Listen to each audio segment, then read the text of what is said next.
Pirates are the reason why the United States does not use the metric system. Let's talk about that and more on Fun Fact Friday. Welcome to Let's Talk Slots. I'm here at the Harrah's in Kansas City on this Fun Fact Friday. We're going to talk about some pirate facts as we do. Let's do $2 spins. We're looking for the Jolly Roger flag, 3 of those, or 6 coins.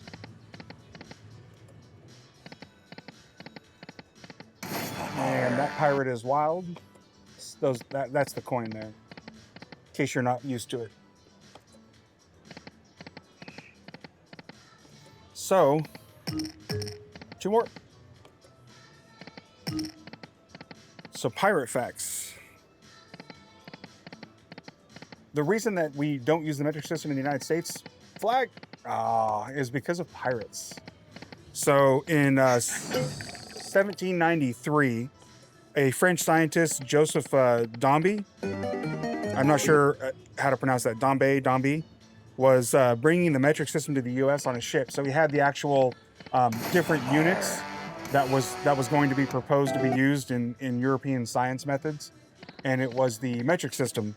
And unfortunately, on the ship ride from France to the United States, or at the time I guess it would be the United States because they formed after the Revolutionary War. But anyway, 1793, he's on his way over here and his ship gets attacked by pirates. And he's imprisoned and actually dies as a prisoner. And so because of that, the metric system was never brought over to the United States, which was going to be the standard form they used in Europe. And so it's really the fault of pirates why we don't use the metric system in the United States and we use the imperial system, which makes absolutely no sense. It's not readily, easily understood, if that makes sense. You can't just intuit like, what's the difference between, how do you convert ounces to liters or ounces to whatever? There's no good system to do that, and it's the fault of pirates. So speaking of flags, most people just assume the Jolly Roger flag was just one type of flag, but it really was multiple different types of flags. So the skull with the crossbones, or the skull with the swords, which this one is your typical, what most people think of the Jolly Roger, the pirate flag. But it was everything from skulls to hourglasses to skeletons. The idea was basically just to strike fear into other ships, because the idea was really to get the other ship to just surrender without fighting, because fighting's dangerous. And so the best thing to do is to get the other ship to just surrender through fear. And we'll talk a little bit about that later.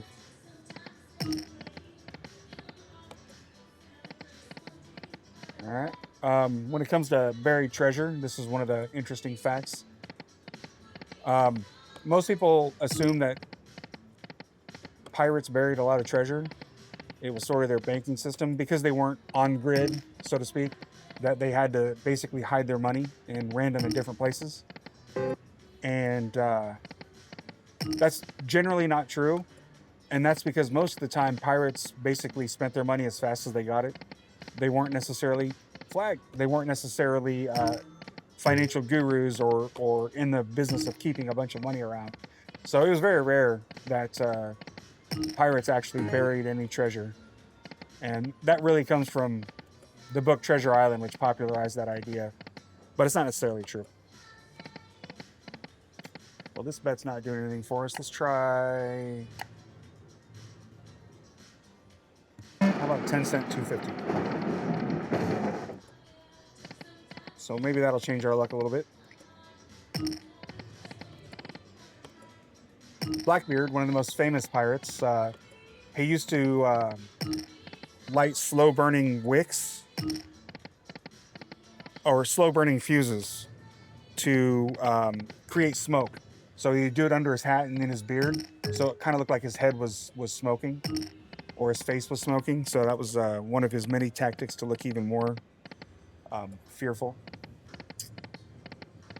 So I don't know about these dollar storm games. I have had, and this is just outside of pirate facts, I haven't had very good luck with Dollar Storm.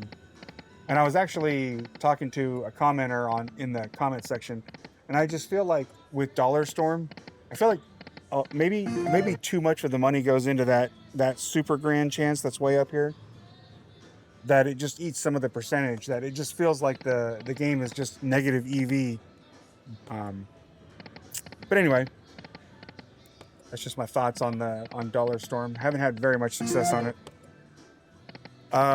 Pirates basically came mostly from Navy personnel. And that's because in those days, there were really harsh conditions in the Navy.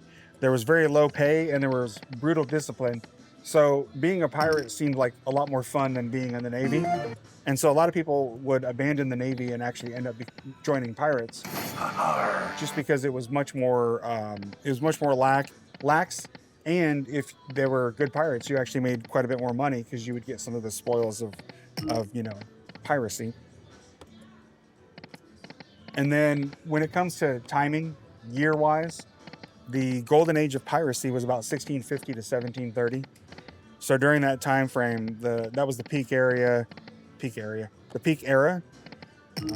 around the Atlantic Ocean, and that was the Spanish explorers that were bringing gold back and forth and silver, and so the Caribbean was a real good hotspot for piracy.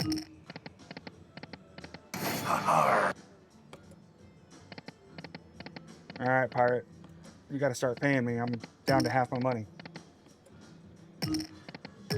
2 more.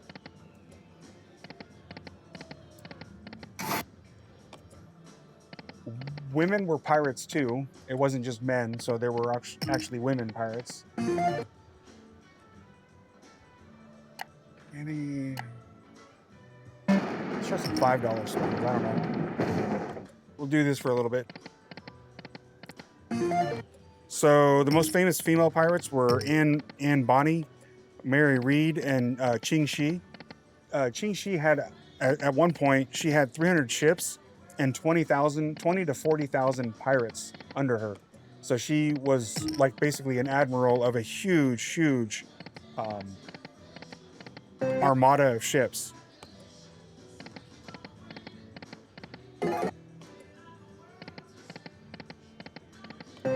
All right, I'm only giving this another 20 bucks, then I'm gonna switch back to maybe, I don't know, pennies. So pirates kind of follow democratic principles.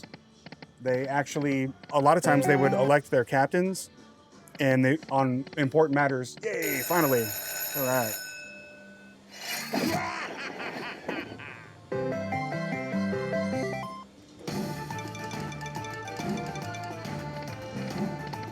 So this gets rid of all the poker symbols.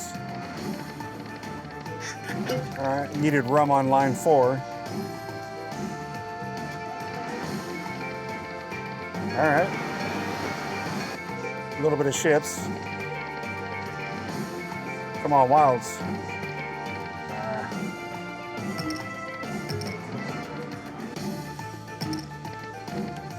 Come on, line something up. Wilds, wow. Okay. Oh, I didn't see the ship. That's pretty good.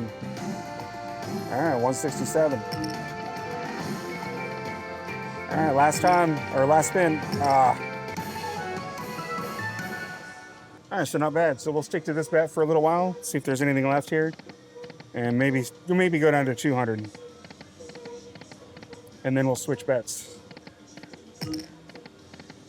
So interestingly enough, pirates actually had sort of a version of workers' compensation.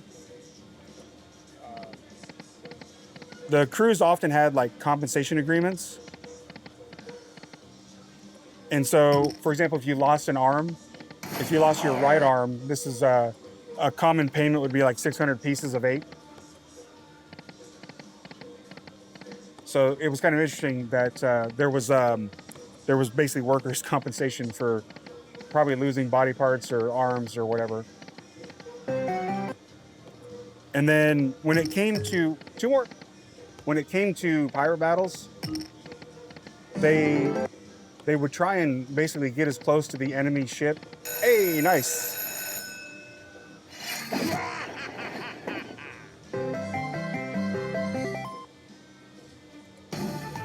All right. Another 10 free spins. 2 more.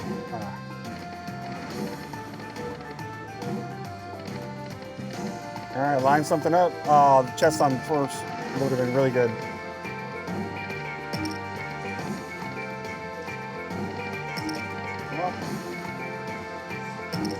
Line something up. Oh, that's terrible. All right, 8 spins and nothing so far. Wow. Only the trigger. That's exceptionally bad. All right, so I would say back to back would help.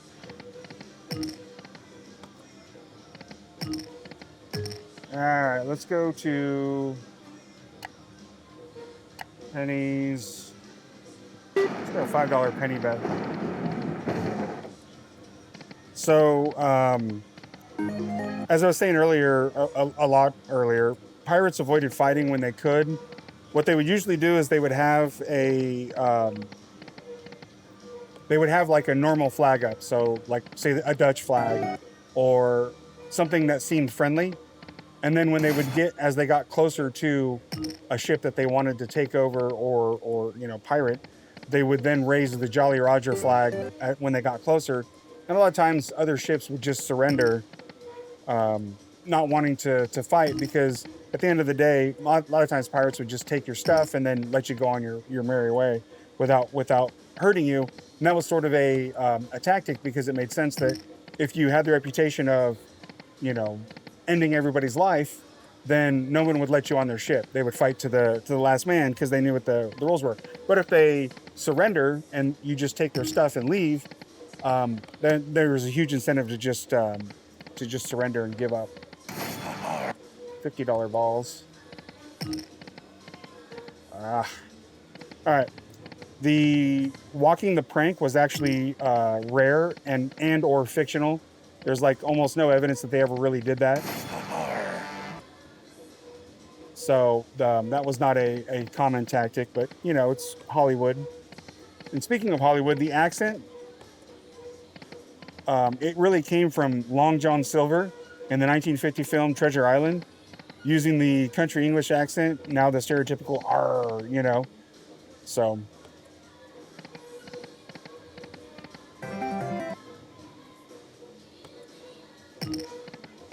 Minus 50.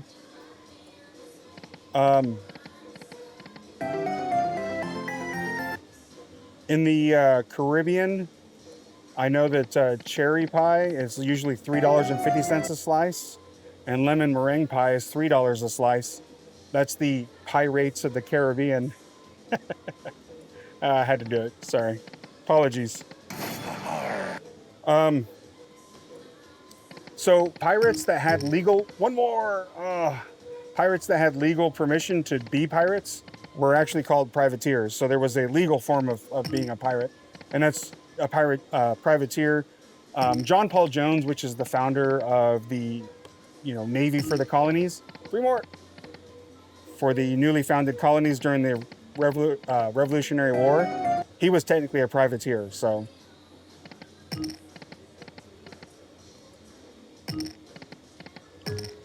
Hey.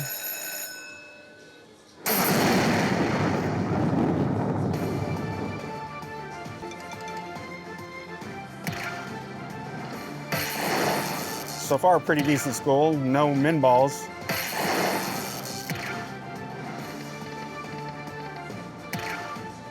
Can we get a blue word? All right. 4 more for the grand. Save it.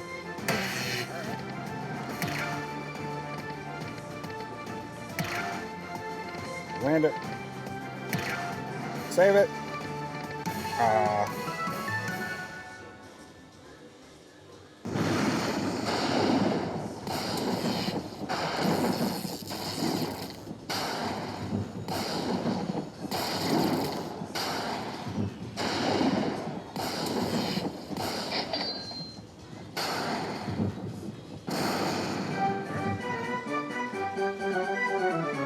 $230, so we're down about $100.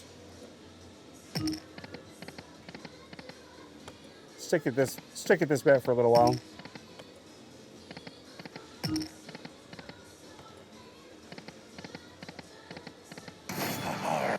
The term buccaneer is founded in French words. So the Caribbean island of Hispaniola, a buccaneer, I believe, buccaneer or buccaneer, referred to hunters who smoked meat. So, and then later a lot of them became pirates. So that's why they were called buccaneers. Black Bart Roberts captured over 400 ships. He was considered one of the most successful pirates.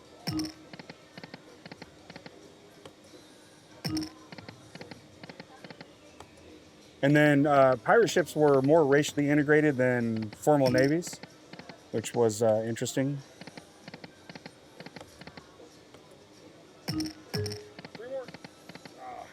In most societies, if you were caught as a pirate, you were the typical punishment was capital, hanging. So.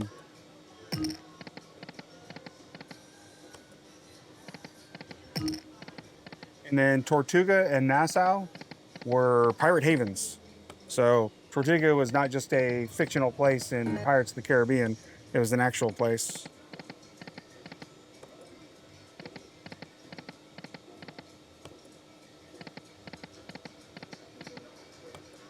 And then sort of finally, 3 more. The pirates they loved storytelling and music. So that's where sort of the sea shanties and fiddles and storytelling became sort of part of the myth of the pirate. So, well, I'm not sure what I want to do at this point. Maybe max bet $10 until the end. 2 more, 1 more. Hey! Nothing like max bet to get a $100 ball. All right, we did max bet pennies, so we got a $100 ball. All those minis are $10. There's a $30 ball.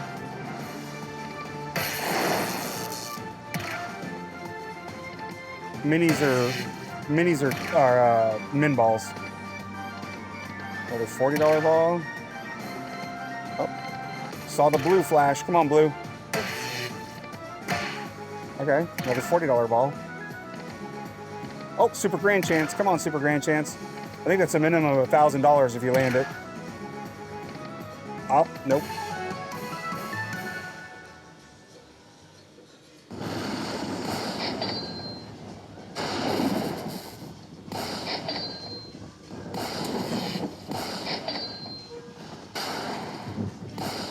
Not bad, not bad. I think we got back all of our money. Yeah, very nice.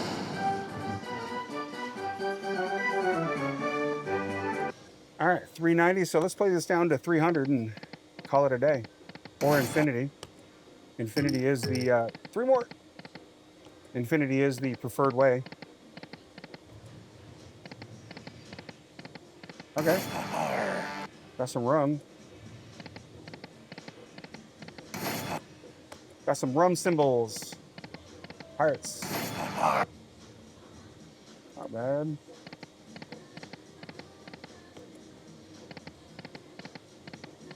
Come on, Jolly Roger. I'd like another free games. That last free games was underwhelming.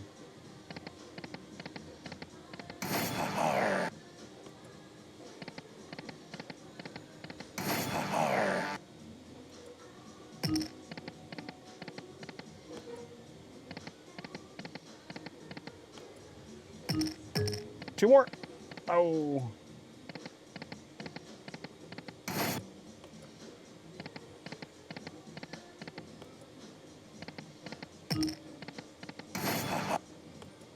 All right. Last spin to win. 4 more. Nope. So not bad. We only lost about 50 or 60 bucks and learned some pirate facts. I appreciate every like, subscribe, and comment. I appreciate every view. I will see you in the next video. Thank you.